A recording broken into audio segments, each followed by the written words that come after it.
आपको प्राप्त हो रहा है, भगवान की वस्तु है, भगवान का खेल है। जय दिन रहना होगा, वो वस्तु व्यक्ति स्थान उतने ही समय तक हमारे पास रहेगी, हट जाए। ये केवल प्रवचन नहीं, भगवत भाव को प्राप्त हुए महापुरुषों में स्थिति होती है। देखो, अगर हम किसी को कहें कि वो तो भगवत अवतार हैं, तो हमारे लिए ही तो अवतरित होते हैं। स्थितियों को दिखाना और प्राप्ति का साधन बताना और प्राप्त करवाना, इसीलिए बड़े बड़े महापुरुष प्रकट होते हैं। पूज्य श्री जयदेव जी महाराज को किसी धनी मानी भगत ने गए, महापुरुष थे, थोड़ी देर भगवत चर्चा हुई, थोड़ा प्रसाद पवाया, मुहरें दी, असरफी मुहरें उस समय चलती थी, मुहरें दी। आवश्यकता तो नहीं, भगवान हमारी प्रसन्नता के लिए, इसका कोई महत्व नहीं। उपासक अगर लौकिक वस्तुओं की प्राप्ति पे हर्षित होता है तो कुछ मिला ही नहीं, परमार्थ का कुछ मिला ही नहीं। न द्वेष्टि, किसी से द्वेष क्यों होगा? तब होगा जब अनुकूलता की मांग होगी। अनुकूलता की मांग तब होती जब हृदय शुष्क होता है, और जब भगवत रस से द्रवित है तो किसी और की अनुकूलता की जरूरत होती क्या? नहीं। तो द्वेष कैसे बन सकता है?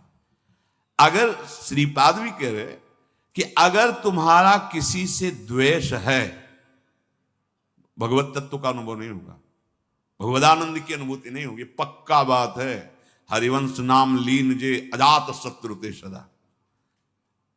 ऐसा थोड़ी है कि इससे निकलना नहीं पड़ता, निकलना पड़ता है उस जगह से जहां से तुम्हें गाली मिलेगी, निकलना पड़ता है। तुमसे द्वेष करने वाले सामने आएंगे, बेमतलब द्वेष करेंगे, तुम्हें वो दिखाना है भजन का प्रताप कि अब हे प्रभु, आप जो ये प्रश्नवाचक चिन्ह खड़ा कर दिए, इस रूप में आकर के हम आपसे द्वेष नहीं करेंगे।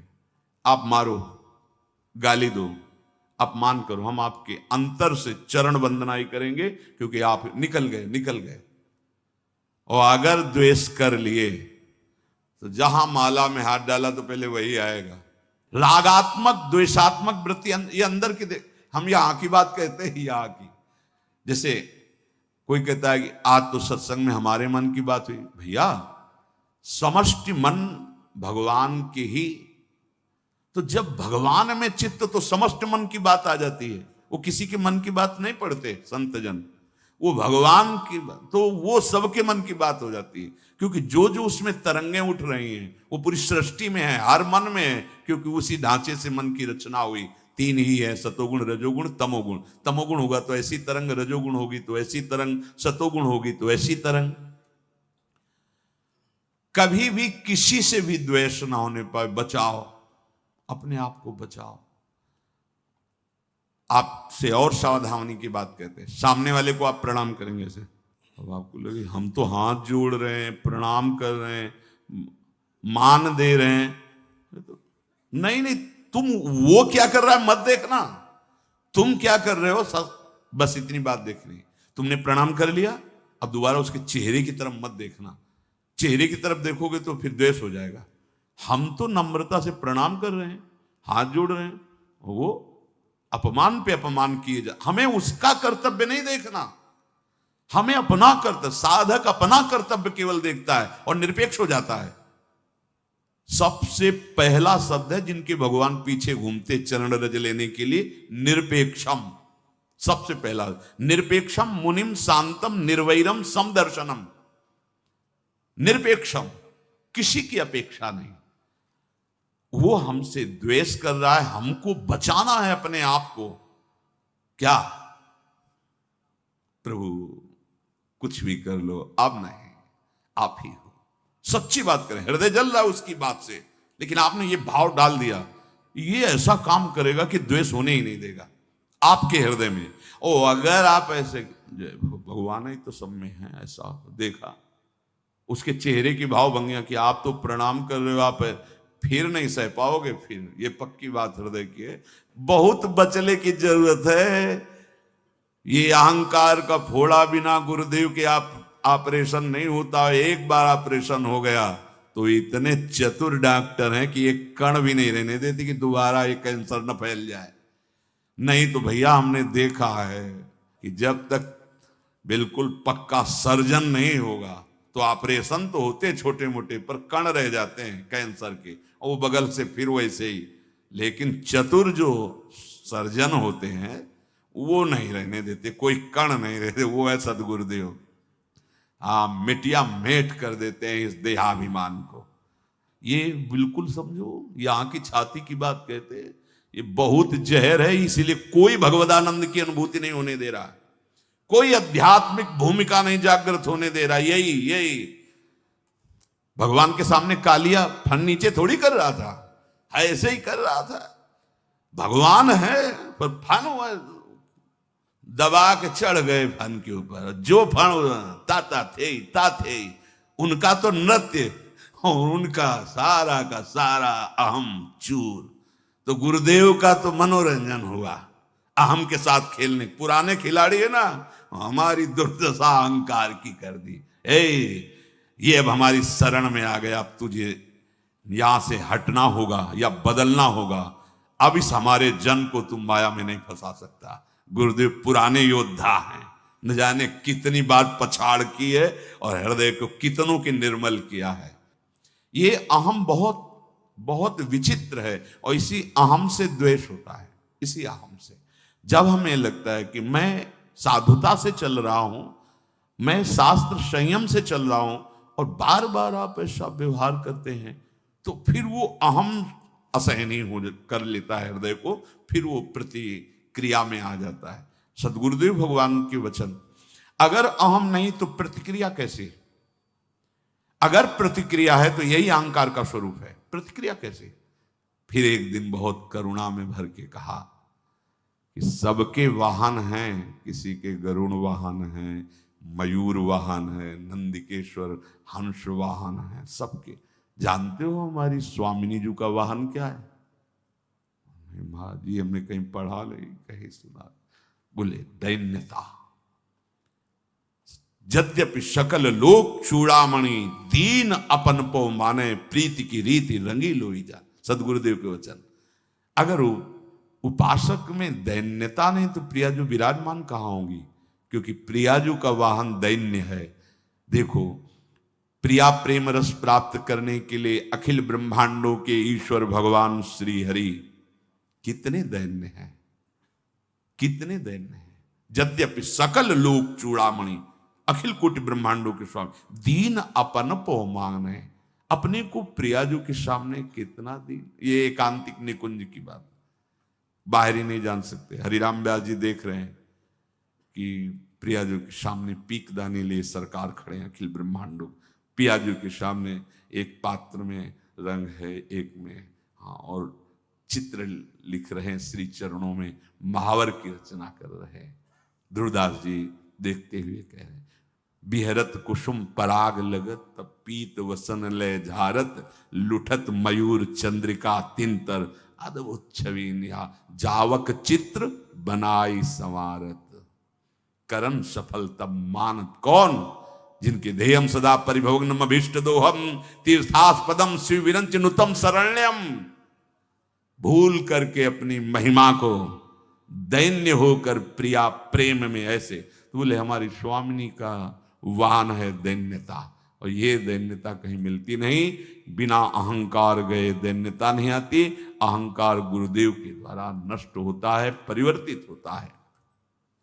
यो न हृष्यति, हर्ष नहीं किसी भी वस्तु व्यक्ति स्थान की प्राप्ति में, और न द्वेष्टि, कोई तुम्हारे प्रतिकूल आचरण करे, निंदा करे, अपमान करे, तुम्हें गुस्सा दिलाना चाहे, तुम्हें द्वेष नहीं करना है। बचो परम पद प्राप्त करने के लिए, भगवान के प्रिय बनने के लिए।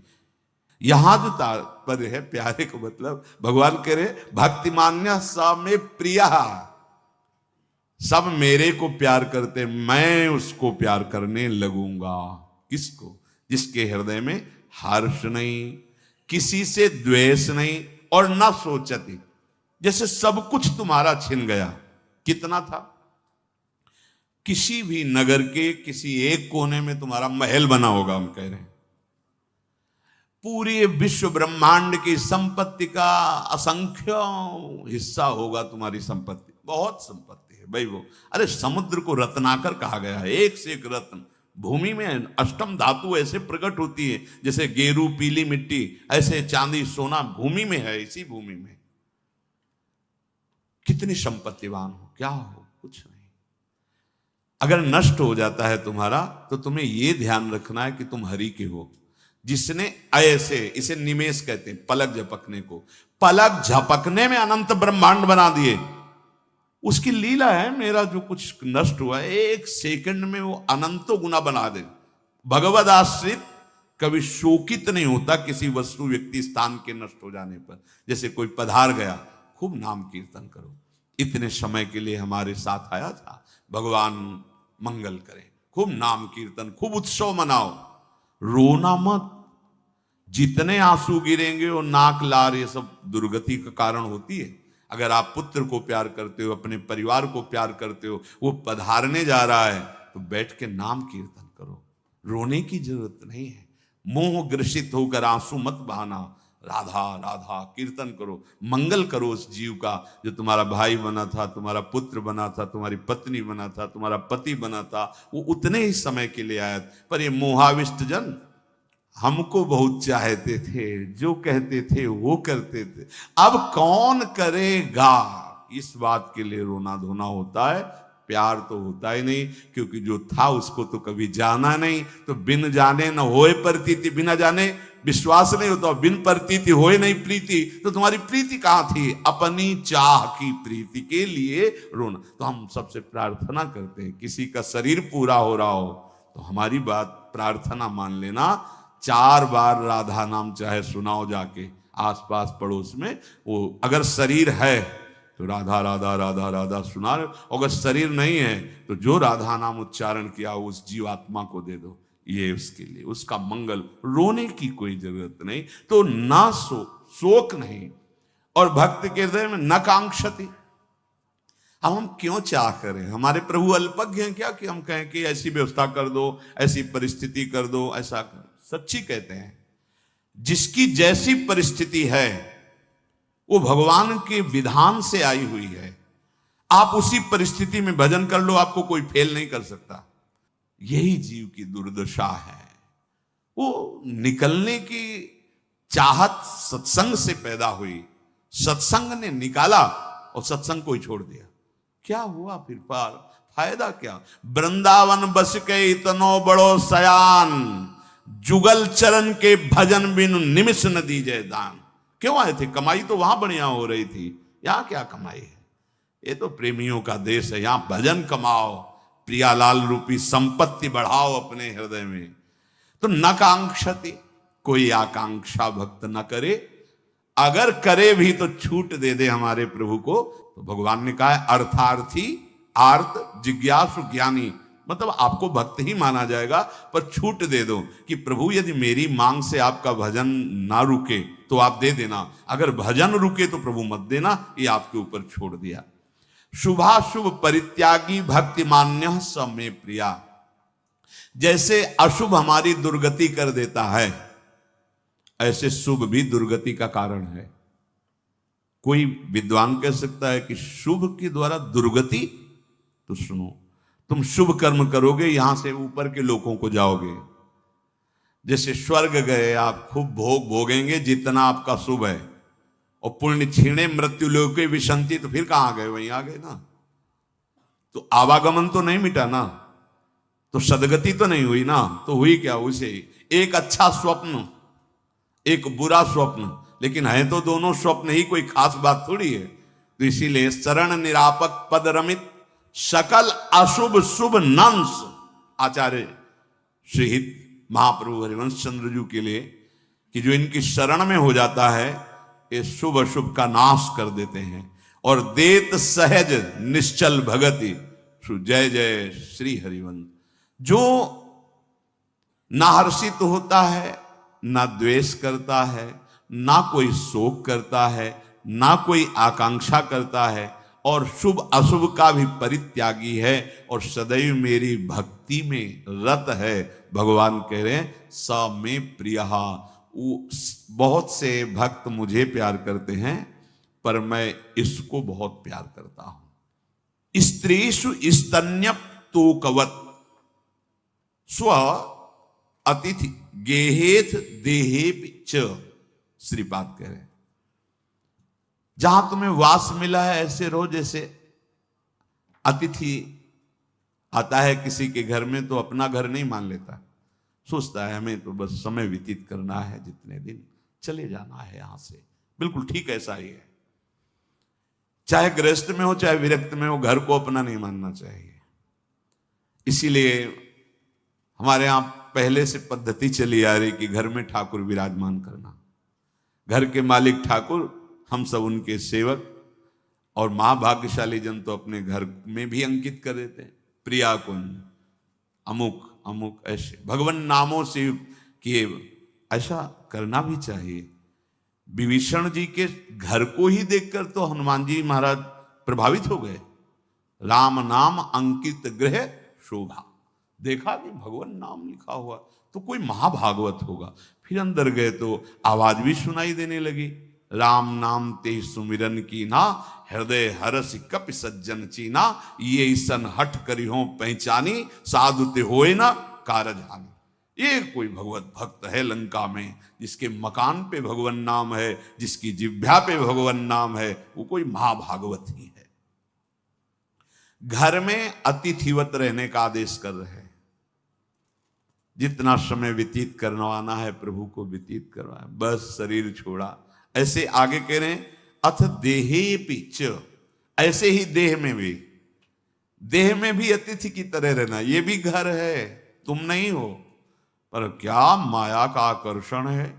प्रवचन कर लो, सुन लो, मैं शरीर नहीं हूं, लेकिन सारा बर्ताव शरीर में ही हो रहा है, आम की धरा में हो रहा है। बहुत सावधान आदेश कर रहे हैं, भगवद आश्रित रहो, ऐसे जैसे बच्चा मां के स्तनपान से ही जीवित है, अर्थात हमारा जीवन केवल हमारे प्रभु के द्वारा पोषित है। महलों में राखे चाहे झोपड़ी में वास दें, आपका आपका आप जैसा, ज्यों ज्यों राखत हो त्यों त्यों रहियत हो हरि, हे हरि आप जैसे आप। घर में अतिथिवत रहो, अभिमान मत करो मेरा घर है, और शरीर में भी ऐसे ही अभिमान मत करो कि मैं शरीर हूं या मेरा शरीर है। भगवान ने ये शरीर दिया है, बड़े भाग मानुष तन पावा, भगवान ने दिया है। ये सुर दुर्लभ सदग्रंथन गावा, काहे के लिए मिला है? भजन करके भगवत प्राप्ति के लिए। कैसे होगी भगवत प्राप्ति बता रहे हैं, रोज सत्संग में वही चर्चा होती है। देखो शास्त्र है दुग्ध, गुरुदेव अपनी बुद्धि से हर सूत्रों को दही की तरह जमा कर अलग अलग निकाल करके और अपनी ज्ञान की बात उसमें डाल करके उसे दही की तरह जमा दिया, फिर मंथन किया और उसमें जो सार निकला मक्खन, उसे फिर और तप के द्वारा पवित्र हृदय में रख करके फिर देखा और घी की तरह निकाल के आपको दे दिया।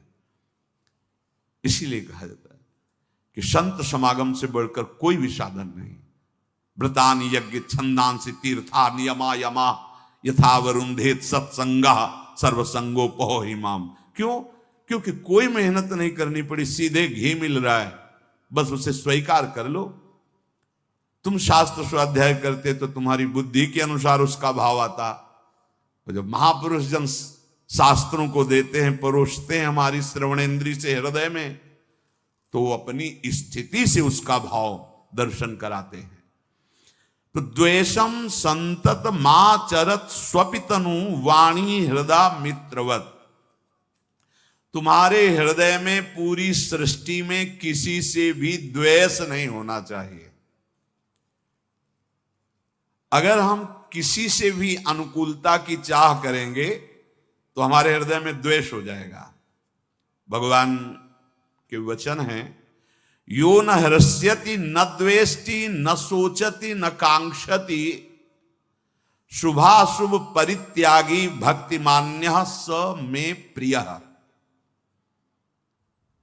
भगवान को हम प्यार करते हैं, भक्ति मार्ग में चलते हैं, अहोभाग्य है। पर धन्याति धन्य वही हुआ जिसे भगवान कहते हैं कि वो मुझे प्रिय है। कौन प्रिय है? यो न हृष्यति न द्वेष्टि न सोचति न कांक्षति शुभा और अशुभ परित्यागी भक्ति मान्य स में प्रिय। बहुत अमृत में भगवान के वचन है। यो न हृष्यति, अभी बताया, हमारा द्वेष तभी होता है जब किसी से हम राग कर बैठते हैं। राग होता है अनुकूलता में, हमारे अनुकूल वो वस्तु, वो व्यक्ति, वो स्थान, वो बात, वो चेष्टा हुई तो राग हो गया, और उसी के द्वारा जब प्रतिकूल हुआ तो द्वेष हो गया। द्वेष की स्वयं की सत्ता नहीं है, जैसे क्रोध की स्वयं की सत्ता नहीं है, ये काम से, कामा संजायते क्रोधा, ऐसे ही राग से द्वेष का प्रादुर्भाव हुआ है। अगर हम कहीं भी राग करते हैं तो उसके मूल में सुख बुद्धि, अनुकूलता, प्रियता, अनुकूलता की प्रियता, सुख बुद्धि ही राग करा देती, किसी शरीर में, किसी वस्तु में, किसी में भी। इसको काटने के लिए भगवत भाव ही समर्थ है, दूसरा नहीं। मेरे प्रभु इसके हृदय में विराजमान हैं, अनुकूल प्रिय कार्य हो रहा तो प्रभु इस हृदय में बैठ के दुलार कर रहे हैं। लक्ष्य में प्रभु है ना, राग नहीं हो पाएगा, अनुराग बढ़ेगा। प्रतिकूल व्यवहार, हाँ, लाडिले हैं, कोई अपराध है, कोई मलिनता है, कोई दोष है, जिसका निवारण करने के लिए प्रतिकूलता रूपी लीला कर रहे हैं। बड़ी कृपा है। अनुकूलता में क्या देखा? भगवत दुलार, और प्रतिकूलता में क्या देखा? भगवत कृपा। न राग न द्वेष, निकल गया। अगर भगवत भाव नहीं तो फिर नहीं निकल सकते। दूसरा कोई सूत्र नहीं है, चाहे ब्रह्म भाव कहो चाहे भगवत भाव कहो। यो न हृष्यति न द्वेष्टि, अगर आप हर्षित नहीं होगे तो शोकित हो ही नहीं सकते। और जितना आप जिस भोग में हर्षित होंगे, लिख लो, उससे 100 गुना आपको शोकित होना पड़ेगा। लिख लो इस बात को। इसीलिए जो उपासक होता है, बड़ी से बड़ी उपलब्धि में भी वो हर्षित नहीं होता, क्योंकि जानता है हर्षित होंगे तो रोना पड़ेगा, क्योंकि यहां टिकाऊ कुछ है नहीं, परिवर्तनशील है, नाशवान, छिन जाएगा, नष्ट हो जाएगा। शरीर से लेकर बाहर जितना वैभव है ये छिन जाएगा तुमसे। नहीं, कोई भी वस्तु, व्यक्ति, स्थान तुम्हारे साथ नहीं जाएगा जिसकी प्राप्ति में तुम भूल गए हो और जिसकी प्राप्ति में तुम भूल गए हो। दोनों बातें, जब भूल गए तभी भूल गए हो, नहीं तो अगर भूले ना होते तो भूलते नहीं। नाशवान वस्तु की प्राप्ति पे सच्चिदानंद का उपासक कभी फूलता नहीं, फूलता हर्षित होता, कभी हर्षित नहीं होता। वो ब्रह्मा का पद भी उसके लिए कोई महत्व नहीं रखता।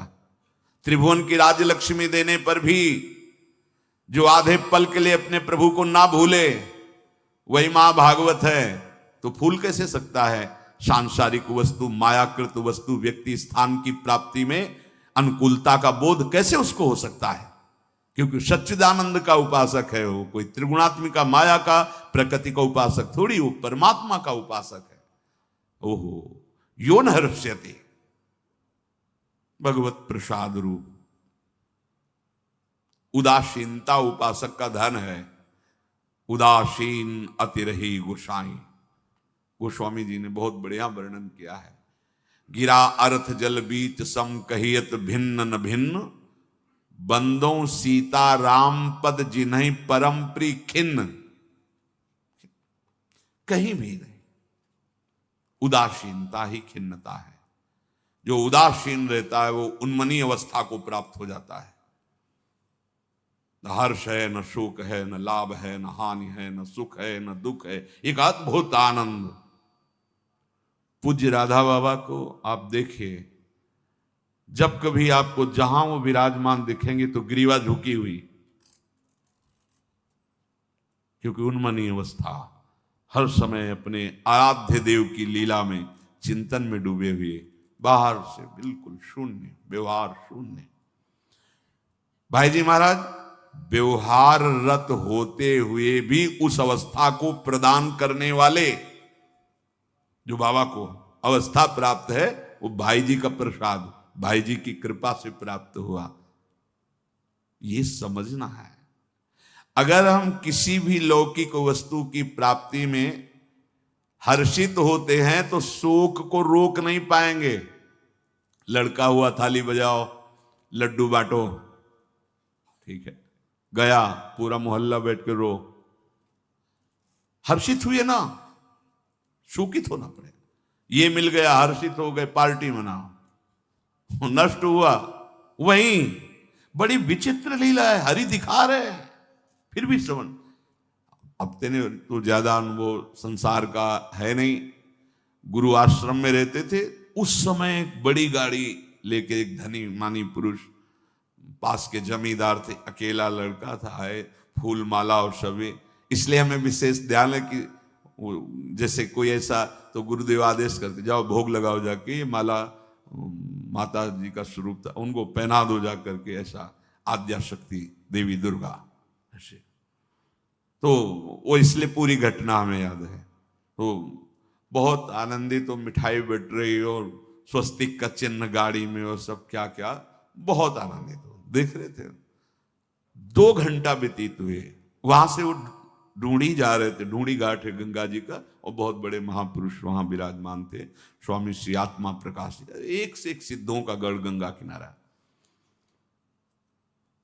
मोड़ में हर्षोल्लास में न संभाल पाया ड्राइवर और गाड़ी गई, किसी को चोट नहीं आई, केवल उनका लड़का जो एक था वही पधार गया। सूचना दी अभी जो वो हाहाकार कि 15-20 दिन बाद उनके माता पिता पुनः आए थे, वही गुरु जी से भाव रखते थे। अरे हालत जो हमने देखा था उत्साह, उससे 100 गुना बढ़कर, क्या कहो अनंत गुना बढ़ के, मतलब वो जी रहे थे, बस जी रहे थे, प्राण चल रहे थे, शोका में झुलस गए। हे यहां कुछ टिकाऊ नहीं, भगवान कह रहे हैं, अशाश्वतम, नाशवान, परिवर्तनशील, दुखालयम, सब कुछ दुख देने वाला। कितना हर्षोल्लास मना रहे थे, ऐसा हो गया। बहुत यहां यो ना हर्ष्यति, भगवान की इच्छा, हर्ष नहीं करना लेकिन हर्षित होंगे। जन्मदिन मना रहे, अरे बैठ के कीर्तन करो और अंदर से शोकित हो कि पता नहीं अब कई मिनट रह गए, कितने मिनट रह गए जीवन के, 1 वर्ष गया और भगवत साक्षात्कार नहीं हुआ। यहां जिससे दुर्गति होनी उससे पार्टी मना रहे। काल ने नष्ट कर दिया 1 वर्ष, तुम्हें पता नहीं चला। 1 वर्ष जानते, 1 वर्ष किसे कहते हैं? भगवत प्राप्त हो जाते 12 महीने होते हैं, 1 महीने में 30 दिन होते हैं, 1 दिन में 24 घंटे होते हैं, और जो 10,000 वर्ष की तपस्या का फल अन्य युगों में है, वो भगवान व्यास देव जी ने कहा 24 घंटे नाम कीर्तन से वो तुम्हें प्राप्त हो जाए। ये कलिकाल का एक विशेष गुण है, नाम संकीर्तन किया नहीं, संसारी वही। बहुत दुर्गति कर रही माया और समझ नहीं पा रहे, ऐसे हर्षित हो जाते हैं छोटी छोटी बातों में, फिर रोते हैं आके। अब रोने से काम नहीं बनेगा, गलती की, हर्षित हो गए, बिना भगवान के आश्रय के इस दोष से मुक्त। हर्ष दोष है, कल भी चर्चा में था। हर्ष शोक को उत्पन्न करता है। आप द्वंद्वों को समझिए, लाभ हुआ है, होश में हानि आने वाली है, तुम्हारी प्रशंसा हो रही है, भोगना मत, नहीं तो आगे निंदा होने वाली है, पक्का। ये द्वंद्व है, द्वंद्व दिन है, कमाई कर लो, होश में रात्रि आने वाली है। यो न हर्ष्यति, किसी भी बात में हर्षित नहीं। देखो सत्संग